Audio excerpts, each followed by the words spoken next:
let's look at some facts about fructose. Fructose is a 6-carbon ketose sugar. You see, as a monosaccharide, you can either have the functional group aldehyde and you become an aldose, or the functional group ketone and you become what? A ketose. So fructose is what? A ketose sugar. Some people also say that fructose is a what? A monosaccharide. It can be obtained from honey, corn syrup, and also fruits. It cannot be produced by the body, unlike galactose. Galactose can be produced by the body by the breakdown of what? Glycoproteins and also glycolipids. It is an isomer of glucose. Glucose is an aldose sugar, whilst fructose is what? A ketose sugar. It is a component of sucrose. Sucrose is a disaccharide, and whenever sucrose is being broken down by sucrase, we get glucose and fructose. Now guys, let's look at the difference between the absorption of what? Fructose versus the absorption of what? Glucose. Fructose, let's say that you've taken in this fruit, it contains fructose. Fructose will be absorbed into the intestinal mucosa cells. But this is the case that fructose is a large compound and cannot enter into the cell by simple diffusion. So it needs a channel. And this channel is called glucose transporter 5. We actually have 14 types of these glucose transporters. And let's look at some features of this glucose transporter 5.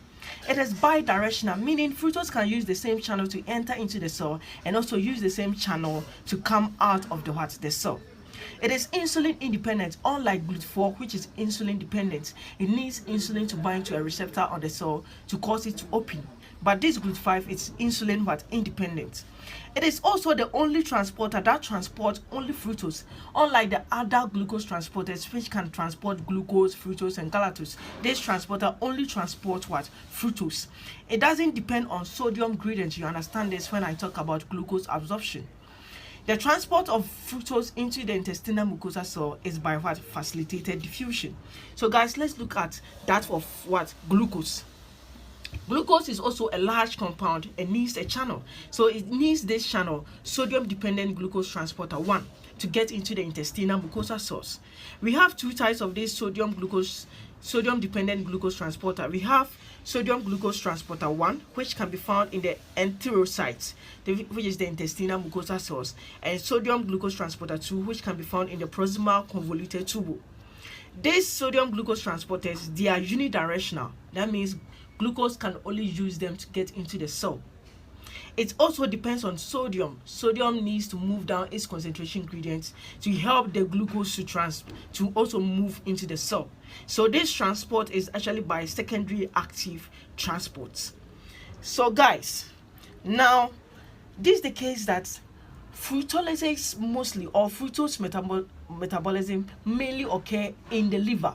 So we need to transport the fructose from the intestinal mucosa cells into the liver. And you know that the function of the blood is to transport what? Substances in the body. So this fructose will get into the blood. It will leave the intestinal mucosa cells by this channel we call GLUT2 and get directly into the blood. And this blood will transport the fructose into the what? Into the liver. So it will enter into the liver cells, and the cells too will not allow the fructose to get into it by simple diffusion. So fructose needs a channel to get into the what? The cells of the liver, and that channel is called what? GLUT2, and it is also insulin independent and also bidirectional. So in the liver cells, that's where fructolysis occur, or fructose metabolism is going to occur. So guys, let's look at fructose metabolism in the liver. So guys, how fructose is being metabolized in the liver is actually different from how fructose is being metabolized in the adipocytes or in the skeletal muscles. In the muscles or the adipocytes, this fructose, by the help of the enzyme hexokinase, is being converted to what? Fructose 6-phosphate.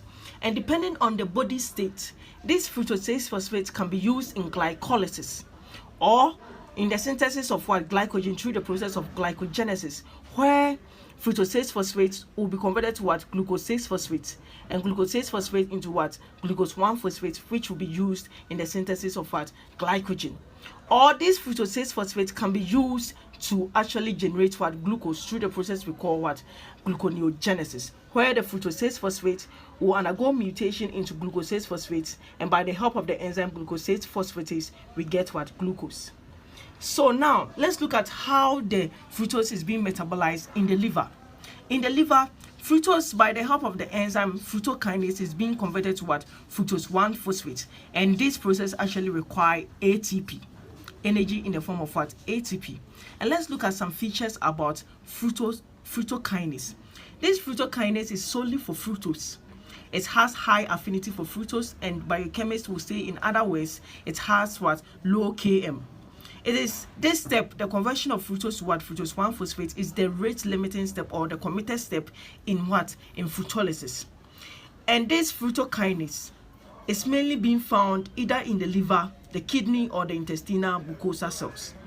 After we've gotten this fructose 1-phosphate, this fructose 1-phosphate, by the help of aldolase B, can be cleaved into these 2,3 carbon molecules, dihydroxyacetone phosphate and glyceraldehyde. Let's focus on the dihydroxyacetone phosphate. Depending on the body state, this dihydroxyacetone phosphate is a glycolytic intermediate and can be used in what? Glycolysis, to gain what? Energy. Or this dihydroxyacetone phosphate can actually undergo the reverse of what? Glycolysis, which is what? Gluconeogenesis, for us to what? Obtain what? Or generate what? Glucose. This dihydroxyacetone phosphate can also be converted to what? Glycerol 3-phosphate by the help of the enzyme glycerol 3-phosphate dehydrogenase. And this glycerol 3-phosphate can be used in the synthesis of what? Triacyl glycerol. Can be used in the synthesis of what? Triacyl glycerol. Now let's focus on the glyceraldehyde. This glyceraldehyde, by the help of the enzyme, or let me say that this glyceraldehyde, depending on the body state, it can be converted to what? Glyceraldehyde 3-phosphate by the enzyme triose kinase. And this glyceraldehyde 3-phosphate, depending on the body state, can be used. You know that this is a glycolytic intermediate, so it can be used in glycolysis, or depending on the body state, it can be used in what? Gluconeogenesis, during the starvation or the fasting state. This glyceraldehyde can also be converted to glycerol by the help of the enzyme alcohol dehydrogenase. And this glycerol, by the help of the enzyme glycerol kinase, can be converted to what? Glycerol 3-phosphate. And I said that this glycerol 3-phosphate can be used in the synthesis of what? Triacyl glycerol. I said that this fructose 1-phosphate can be cleaved by what? Aldolase B. We have 3 types of aldolases in our body. We have aldolase A, aldolase B, and aldolase C. Aldolase C is being found in the brain. Aldolase B is being found mainly in the liver, kidney, and also the intestinal mucosa cells. Aldolase A, which is common in all tissues, but mainly can be found in the what? In the skeletal muscles. Now let's look at how this triacyl glycerol is being synthesized. You see, in glycolysis, the end product is what? Pyruvate. And pyruvate can be converted to what? Acetyl-CoA. And this acetyl-CoA can be used to synthesize what? Fatty acid.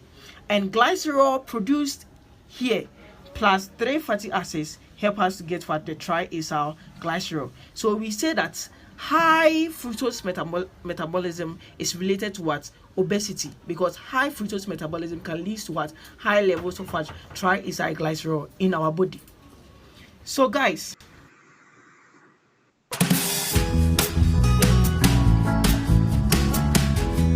Temu, shop like a billionaire.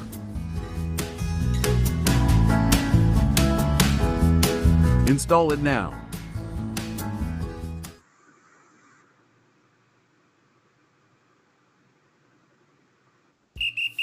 After this fufu and pepper soup, I go score goals like them the dash points. Kivo 100% natural hot pepper. Good for your jollof, stew, soup, shito, spaghetti, and noodles. Kivo hot pepper. Moko show. I'm a match winner, but the real champion is Kivo 100% natural hot pepper. Champion taste. Now, 10% extra pepper in each pack. This advert is FDA approved. So guys, let's look at fructolysis versus what? Glycolysis. You see, fructose is being converted to what? Fructose 1-phosphate by the help of the enzyme aldolase B, cleaved into what? Dihydroxyacetyl phosphate, or dihydroxyacetyl phosphate, and what? Glyceraldehyde. Sorry, dihydroxyacetone phosphate and what? Glyceraldehyde. And this glucose is being converted to what? Glucose 6-phosphate in the liver by glucokinase, or in other tissues by hexokinase.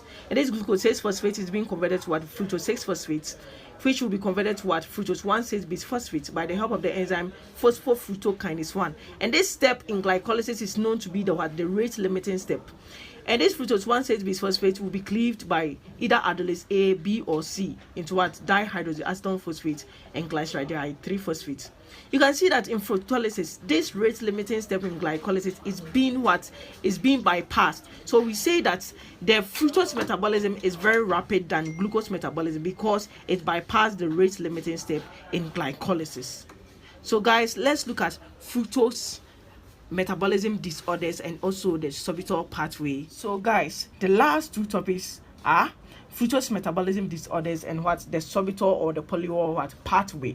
So let's look at the fructose metabolism disorders. So this is the pathway. Fructose is being converted to what? Fructose 1-phosphate, which will be cleaved to what? Dihydroxyacetone phosphate and what? Glyceraldehyde. So these are the two key enzymes in what? Fructose metabolism. So in the absence of fructokinase, what happens? You see, fructose will enter into the liver cells by using this channel we call GLUT2, which is bidirectional. And the addition of phosphate to fructose is to trap fructose in the liver cells.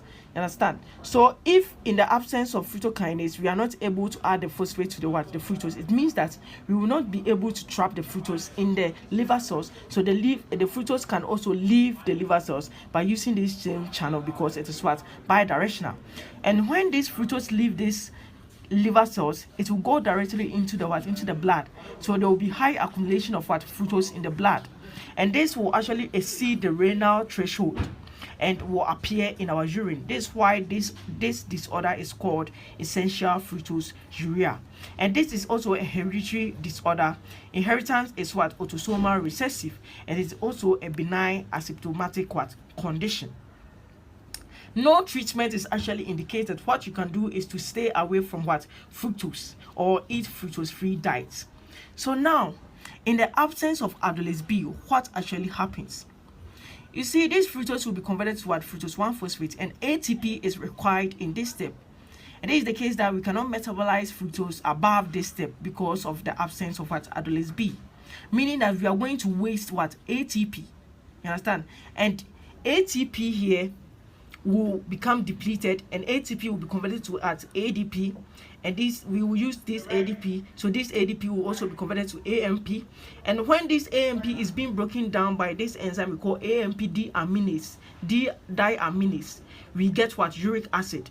And this uric acid is very toxic to our body. It can lead to hyperuricemia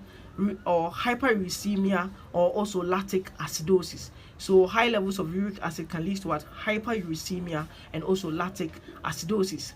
And this is the case that the depletion of ATP means that depletion of inorganic phosphates, and the wastage of inorganic phosphates, which leads to its depletion, is what we call the sequestering of phosphates.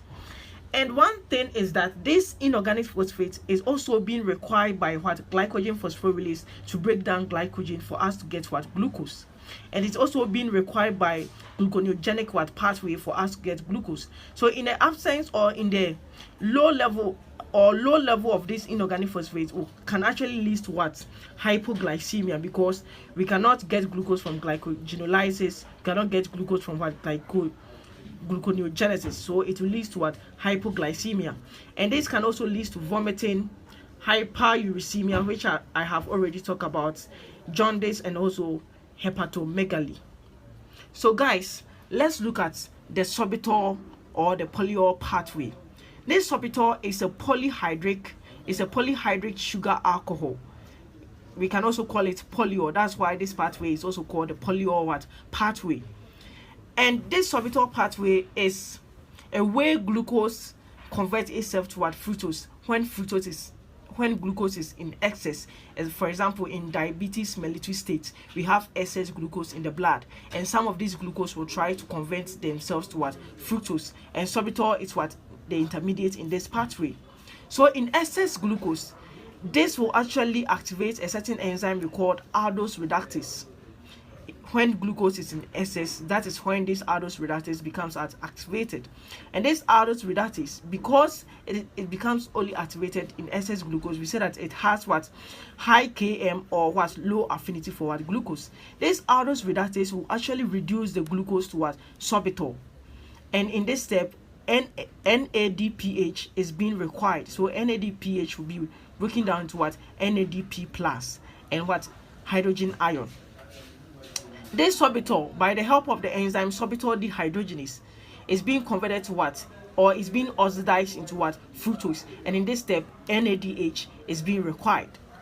But this is the case that this aldose reductase, alright, it can be found in organs like the eyes, the lungs, the kidneys, the nervous tissues, the seminal vesicles, but it is absent in the liver. Because aldose reductase is absent in the liver, we say that this sorbitol pathway is absent in the liver because liver doesn't have what? Aldose reductase.